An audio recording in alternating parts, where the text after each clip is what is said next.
What do you think Washington and the establishment is so afraid of when it comes to Donald Trump? I think they're afraid of the people being the people and taking away their elite status, taking away their power, reducing the size of the federal government, maybe actually passing my legislation that would move some of these agencies out of Washington, D.C. and send them across the country closer to the people that they're supposed to be there to help. Now, it's the Michele Tafoya podcast.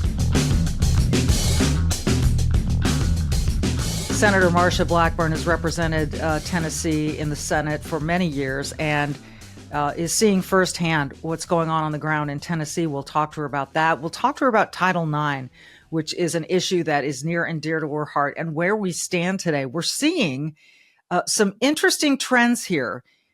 There's a trans volleyball player at San Jose State University, and a number of teams in their conference and outside of their conference are refusing to play against this team. We're seeing even some high school athletes saying they refuse to compete against men. And it is that refusal, I think, that is going to continue to draw more and more attention to this issue. We'll talk to Senator Blackburn about that as well. In the meantime, there's so much news. And just to tell you what's trending on Twitter, Doug Emhoff is trending on Twitter, more so than I would have expected a day after this report that he allegedly slapped an ex-girlfriend years ago. And again, it's an allegation. Certainly the campaign is not going to respond to any questions about it. But if we're supposed to believe all women, it's really interesting how that rule only applies to certain situations. We will not get into that with the senator. We're going to talk a little bit of election and why she thinks Washington, D.C. is so afraid of Donald Trump. You know, they've released these court documents against Trump. Lo and behold, right here in October, right in the wake of a disastrous debate by Kamala Harris's vice presidential running mate, Tim Walz. And I just don't think anyone cares right now. I really don't. I think the people who hate Donald Trump just got some more ammo to use against him. But I think people are going, look at what's going on in North Carolina and Tennessee and Georgia and Florida. Look at all this death and destruction. Look at what's going on between Israel and Iran. Look at what's going on with these dock workers, these longshoremen. Am I going to have stuff in the grocery store at my access? Look at the price of stuff in the grocery store. Look at the price of my auto insurance. I think that's what people are paying attention to right now. Unless, of course, you sit in a cozy TV studio in New York City and you're able to have security around the clock and just, rip on Republicans. So I don't know. This election is going to be very, very interesting, but I don't think this recent release of documents against the president or the former president is really going to move the needle. I think this stuff is baked in. We're just gonna have to see. But please make a plan to vote, and also please just download us every day. Subscribe to the podcast, whether it's on Spotify, Rumble, YouTube, Apple Podcasts, wherever you get your podcasts. Subscribe. Never miss an episode. We'd love to have you on board because we have so many good interviews. And coming up is one of those. It's Senator Marsha Blackburn of the great state of Tennessee. Stay tuned.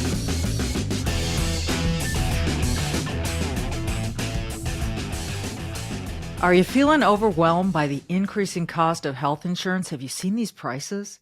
Have you had enough of not having control over your healthcare dollars? Introducing ShareRight, healthcare done the right way. At ShareRight, you're not just a number, you're part of a caring community. And forget about paying excessive premiums. With ShareRight, you stand to save 30 to 50% compared to health insurance. Think about what you could do with all those savings. But it's more than just savings. ShareRight ensures you have access to the care you deserve precisely when you need it, from routine checkups to unexpected emergencies. With ShareRight, your health care is their top priority. So empower yourself today by taking control of your healthcare costs. Visit shareright.org/Tafoya to learn more and see how much you can save. Shareright.org/Tafoya, Tafoya. That's Shareright, SHARERIGHT.org/Tafoya for healthcare done the right way.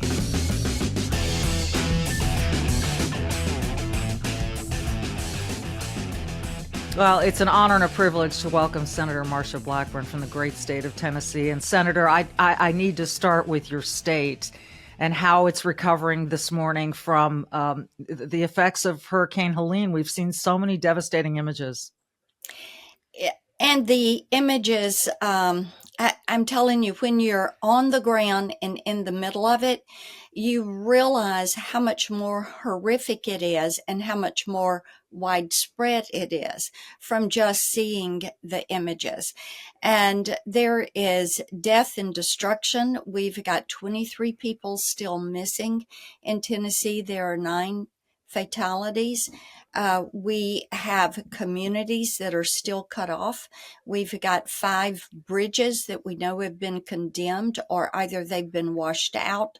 There are other roadways that are compromised. We've got 400 people from Tennessee Department of Transportation out working on this. The National Guard has been flying supplies into communities where people are stranded. Water systems are shut down. People are without power, so they are still having to get food and water helicoptered in to these communities. And in the middle of all this destruction and lost homes and lost jobs, and the school is basically washed through. The fire hall ended up floating down the river in one of the communities along with all the fire trucks. This is the level of destruction. I-26, the bridge is washed out. I-40 between Tennessee and North Carolina is closed. It is washed out. We have other areas where communities, there's nothing left. You don't see foundations. You don't see automobiles. What you see is mud that has just coated everything from where the river was out of its banks.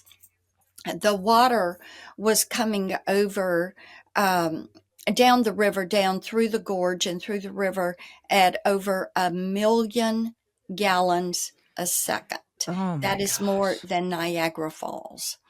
And wow. This is just an event that you really cannot plan for, but all the emergency management personnel in these local communities, the first responders, the law enforcement, acted quickly, got people out of the river's course, and did the best that they possibly could. And within minutes, TEMA, the Tennessee Emergency Management Association, and the National Guard and the Tennessee Highway Patrol came right in alongside them. And of course, as people have seen the video, they were rescuing people off the roof of the hospital. And that hospital has been destroyed. The water was up to the roof line. And we had helicopters from Virginia that came in to help with that rescue, as well as our National Guard helicopters that were a part of that rescue. It's what you've just said, and I think the most outstanding thing that you said to me is something I heard from someone in North Carolina.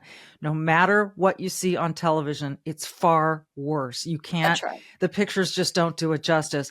It brings me to this question about the Department of Homeland Security and FEMA. And we're hearing that they might not have enough money. Maybe they'll get through this hurricane, but not the next one. And yet, if I have this right, Senator, and correct me if I'm wrong, they've been spending an awful lot of money, billions of dollars, on welcome centers for migrants. Right. Again, this has to make Tennesseans, North Carolinians, all of them very frustrated. Yeah, it does indeed. And bear in mind, FEMA should be on the ground in Tennessee by Friday. This is going to be a week after it took place. FEMA has been in touch with us. Not all these mayors have heard from FEMA yet, but they should have their offices open by Friday. But it has been our churches and our fire halls and our nonprofits that have stepped up and established food pantries and are serving hot meals and tending to volunteers and to people who have no power and no water. And so that is who has been the front line in this. And then to hear that FEMA is now saying, well, we don't think we have enough money, but they're spending all of this on people that have illegally entered the country. I think that it is something that is just so disappointing, and it's very defeating to people to hear that come out of Homeland Security and to hear them say that, they've got funds, but not funds in this particular pot. Well, you know what I say? Reallocate the funds. Yeah. We have Americans who are out of their homes. They have lost it all. And as you know, people in the mountains don't have flood insurance. Right. Why would you? Yeah. So we've got a lot of need that is very pronounced here. And this is going to be very difficult to come back. I think that once people realize and see more of these stories, and, it was such a blessing and very humbling to go with these families in their communities, people that the structure was there, and they're trying to get the mud out and cut out walls to see if the structure is going to be able to stand, so that they know what they're dealing with. And the force of the water blowing out windows, blowing out brick walls, collapsing structures. I think that the extent of the damage is something people are just not, I just don't think they even can imagine what has happened up there. I'm sure you're right about that. I'm absolutely certain of it. It's something that you have to see with your own eyes to really grasp. I want to pivot for a minute. I know that, speaking of bravery, and this is a totally different kind of bravery that I'm going to pivot to here, because I think it's a cause that is important to you. And that is saving women's sports, to just put it in a nutshell. We have a team, San Jose State University, that has a trans woman player. But a bunch of teams in their conference are refusing to play them in volleyball against this particular team. And they're standing up and saying, we're going to forfeit the game. We'd rather forfeit than play against a male. How do you see this fight progressing? Because we know that the current administration in the White House tried to rewrite Title IX to include a variety of genders. This Title IX was written for women. It was written to protect and give women opportunities, and it's being twisted now by this administration. Where are we in this fight? Where we are is we're continuing to try to protect women with Title IX and to keep women's sports for women. I have led over 30 of my colleagues in a letter over to the NCAA CEO, Charlie Baker, Governor Baker, to say, look, the NCAA, you are the governing body for collegiate sports. Therefore, you should have a preemptive policy that is going to affect all female sports so that women can continue to get scholarships, compete, win, be successful, go to the Olympics, maybe even play pro sports. And it was quite disappointing that the NCAA's response was, well, there are other states, there are other governing organizations. Each state will approach it differently. Each governing organization may approach this differently. Absolutely not. When it comes to college football, who sets all the rules? The The NCAA. NCAA. Yeah.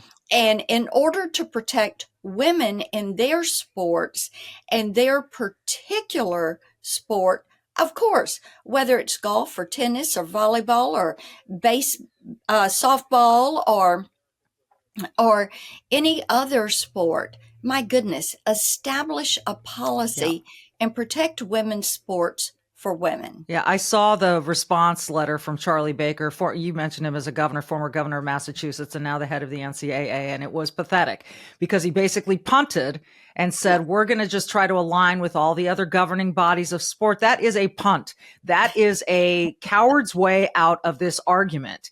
And so here we are. And I've been encouraging women who are athletes to do what some of these teams and individuals are finally doing, refusing to participate. And I think that might be the only way out of this when you have leaders like the president of the NCAA refusing to lead on this. But I guess we'll see. Certainly we know where each administration stands. So the vote on November 5th could be very critical in this effort as well.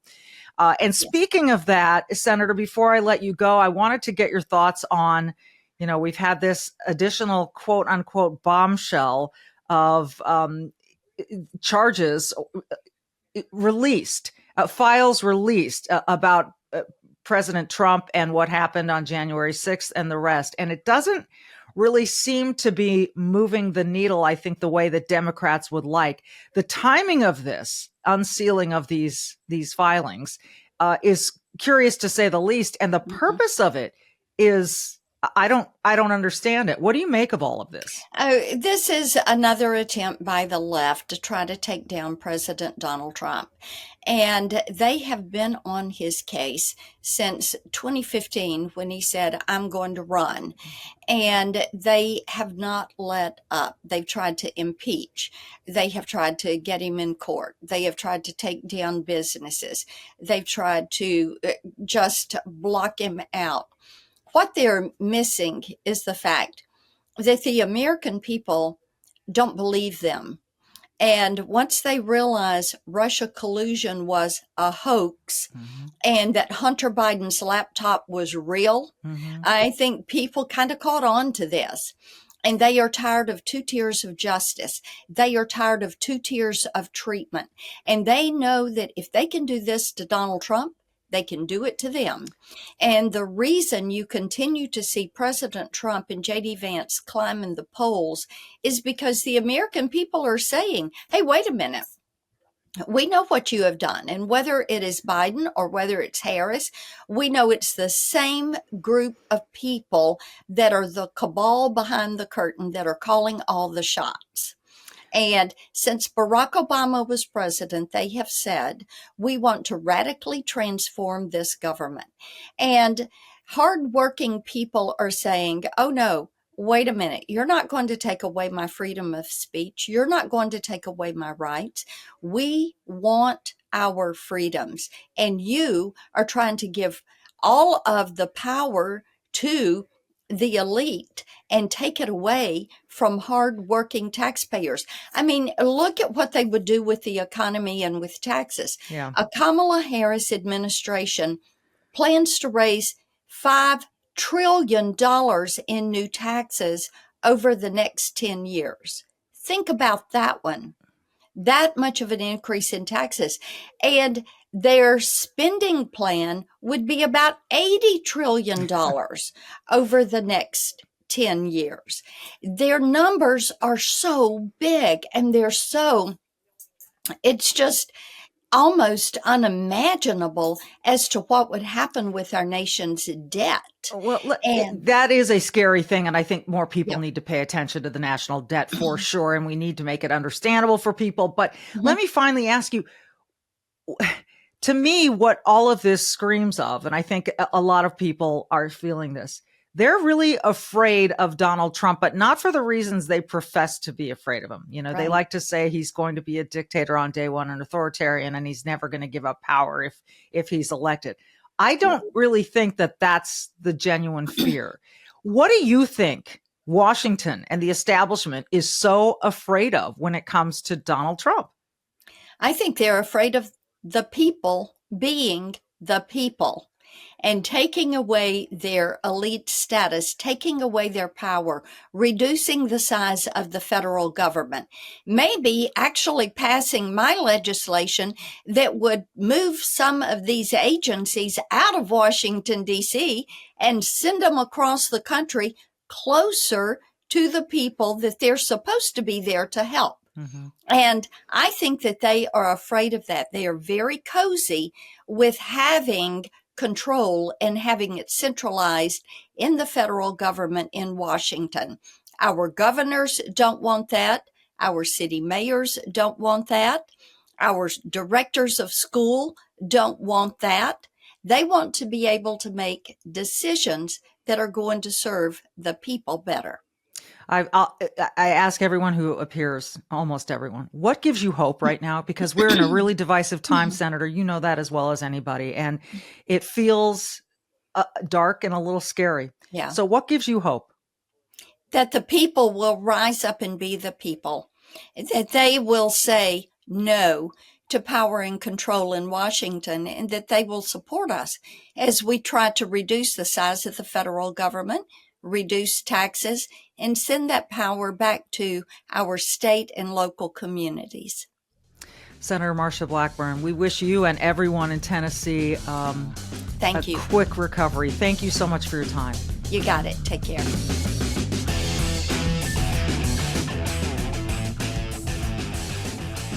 So as always, we want to thank our guest, Senator Marsha Blackburn, for joining us. Please don't forget to subscribe, download, wherever you get your podcast. We'd love to have you on board. We've got a great week coming up next week. I'm so excited about it. I'm going to be traveling for a couple days, and on those days, we've got some episodes that are dropping that are fascinating. One with the founder of Gays Against Groomers, and one of the president of Log Cabin Republicans, which is a group of conservative gays. So that's going to be a really interesting Wednesday and Thursday next week. Be sure to join us. And in the meantime, protect your free speech, be brave, do good, and we'll see you.